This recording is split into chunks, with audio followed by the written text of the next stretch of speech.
ಬಾತುಕೋಳಿ ಒಂದು ಕೊಳದಲ್ಲಿ ವಾಸಿಸುತ್ತಿತ್ತು. ಬಾತುಕೋಳಿಗಳಿಗೆ ಮಾಡಲು ಬಹಳಷ್ಟು ಕೆಲಸಗಳಿತ್ತು. ಆದರೂ ಅವರು ಮಕ್ಕಳು ಕೊಳದಲ್ಲಿ ಆಡಲು ಬರುವಾಗ ಬಿಸಾಡುವ ತಿಂಡಿಗಾಗಿ ಕಾಯುತ್ತಾ ಇದ್ದರು.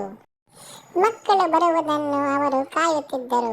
ಮಕ್ಕಳ ಶಬ್ದ ಕೇಳಿದಾಗ ಅವರಿಗೆ ತಿಂಡಿ ಸಿಗುತ್ತದೆಂದು ಚೆನ್ನಾಗಿ ತಿಳಿದಿತ್ತು. ಅವರ ಅನಿಸಿಕೆಯಂತೆ ಮೇಲಿಂದ 1, 2, 3, 4 ತಿಂಡಿಗಳು ಪಟಪಟನೆ ಬಿದ್ದವು. ಬಿದ್ದದ್ದನ್ನು ಗಮನಿಸಿದ ಟೋಬಿಯು ಮೊದಲಿಗೆ ಓಡಿ ಬಂದು ಮೊದಲ ತುತ್ತನ್ನು ತೆಗೆದುಕೊಂಡಿತು. ಅದರ ಹಿಂದೆಯೇ ಬಂದ ಪೂವಿಯು ಎರಡನೆಯದನ್ನು, ಮೂರನೆಯದನ್ನು ಟಾಮಿಯು, ಹಾಗೆ ಕೊನೆಯದಾಗಿ 4ನೆಯದನ್ನು ಪುಟ್ಟಿಯು ತೆಗೆದುಕೊಂಡಿತು. ಒಬ್ಬೊಬ್ಬರಂತೆ ಎಲ್ಲರೂ ಒಂದೊಂದು ತುತ್ತನ್ನು ತೆಗೆದುಕೊಂಡು ನಿರ್ಗಮಿಸಿದರು. ಈ ಸಮಯದಲ್ಲಿ ಟೋವಿಗೆ ಒಂದು ಉಪಾಯ ಹೊಳೆಯಿತು.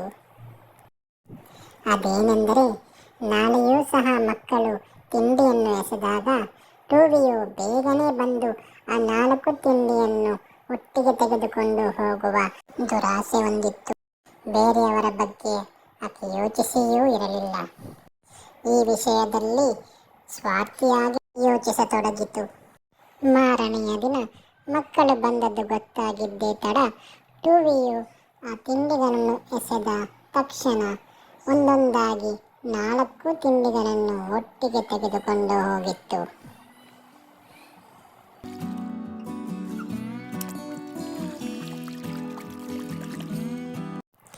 ಬೇರೆ ಬಾತುಕೋಳಿಗಳು ತಮ್ಮ ತಿಂಡಿಯನ್ನು ಪಡೆದುಕೊಂಡು ಬಂದಾಗ ಅವರಿಗೆ ನಿರಾಸೆಯಾಗಿತ್ತು. ಏಕೆಂದರೆ ಅಲ್ಲಿ ತಿಂಡಿಗಳು ಇರಲಿಲ್ಲ. ಇದನ್ನು ನೋಡಿದ ಬಾತುಕೋಳಿಗಳು ನಿರಾಸೆಯಿಂದ ಹೋದವು. ಟೋವಿಯ ಬಳಿ ಬಹಳಷ್ಟು ತಿಂಡಿ ಇತ್ತು. ಆ ತಿಂಡಿಯು ಅದು ಅದರ ಬೆನ್ನ ಹಿಂದೆ ಹಾಕಿ ಹೋಗತೊಡಗಿತು. ತನಗೆ ಮಾತ್ರ ಅದು ಇರಬೇಕೆಂದು ಅದು ಅನ್ನಿಸಿತ್ತು. ಬೇರೆ ಯಾರ ಬಗ್ಗೆಯೂ ಅದು ಯೋಚಿಸಲಿಲ್ಲ. ತನಗೂ ತಿನ್ನಲಾಗದೆ ತನ್ನ ಬೆನ್ನ ಹಿಂದೆಯೇ ಹೊತ್ತುಕೊಂಡು ಓಡಾಡುತ್ತಾ ಇತ್ತು. ಮಾರನೆಯ ದಿನ ಕೂಡ ಮಕ್ಕಳು ಆ ತಿಂಡಿ ಎಸೆದದ್ದನ್ನು ತಿನ್ನಲಾಗದೆ ತನ್ನ ಬೆನ್ನ ಹಿಂದೆಯೇ ಹಾಕಿಕೊಂಡು ತಿರುಗುತ್ತಾ ಇದ್ದನು.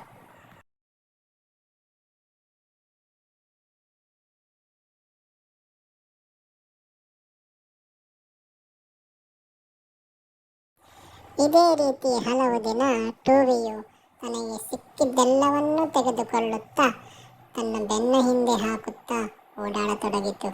ಹಾಗೆಯೇ ತನ್ನ ಗೆಳೆಯರಿಗೆ ತೋರಿಸುತ್ತಾ, ಪೂವಿ, ಟಾಮಿ, ಪುಟ್ಟಿ, ನೋಡು, ನನ್ನ ಹತ್ರ ಎಷ್ಟು ತಿಂಡಿ ಇದೆ, ನಿಮಗ್ಯಾರಿಗೂ ಏನೂ ಇಲ್ಲ, ನನ್ನ ಹತ್ರ ಬಹಳಷ್ಟು ತಿಂಡಿ ಇದೆ ಎಂದು ಕೊಚ್ಚಿಕೊಳ್ಳುತ್ತಾ ಓಡಾಡತೊಡಗಿತು. ಚಳಿಗಾಲವು ಶುರುವಾಗುವುದರಲ್ಲಿತ್ತು. ಹೀಗಾಗಿ ಉಳಿದ ಎಲ್ಲ ಬಾತುಕೋಳಿಗಳು ತಮ್ಮ ರಕ್ಷಣೆಗಾಗಿ ಬೇರೆಡೆಗೆ ಹಾರಿದವು.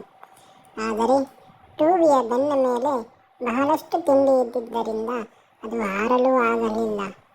ಅದಕ್ಕೆ ಆ ತಿಂಡಿಗಳನ್ನು ಬಿಟ್ಟು ಹೋಗುವುದಕ್ಕೂ ಮನಸ್ಸಿರಲಿಲ್ಲ. ಚಳಿಗಾಲವು ಶುರುವಾಯಿತು. ಟೋವಿಗೆ ಬಹಳ ಚಳಿ ಎನಿಸಿತು. ಈಗ ಟೋವಿಗೆ ತಾನು ಮಾಡಿದ್ದು ಸ್ವಾರ್ಥ ಎಂದು ಎನಿಸಿತು. ಟೋವಿಗೆ ತನ್ನ ತಪ್ಪಿನ ಅರಿವಾಗಿತ್ತು.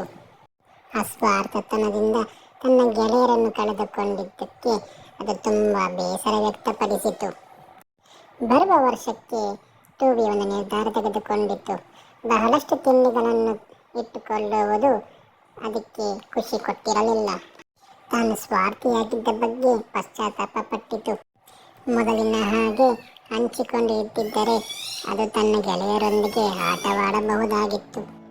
ಹಾಗೆಯೇ ಕೊಡುವುದರಲ್ಲಿ ಹಾಗೂ ಹಂಚುವುದರಲ್ಲಿ ಇರುವ ಮಜಾ ಟೋವಿಗೆ ತಿಳಿಯಿತು.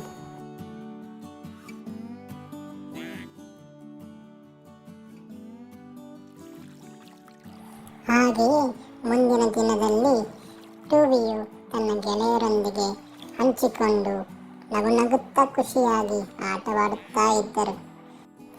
ಇದರಿಂದ ನಮಗೆ ಗೊತ್ತಾಗುವುದೇನೆಂದರೆ, ನಮಗೆ ಸಿಕ್ಕಿದರಲ್ಲಿ ನಾವು ಬೇರೆಯವರಿಗೆ ಕೊಡುವುದು ಹಾಗೂ ಹಂಚುವುದು ಬಹಳಷ್ಟು ಖುಷಿಯನ್ನು ಕೊಡುತ್ತದೆ.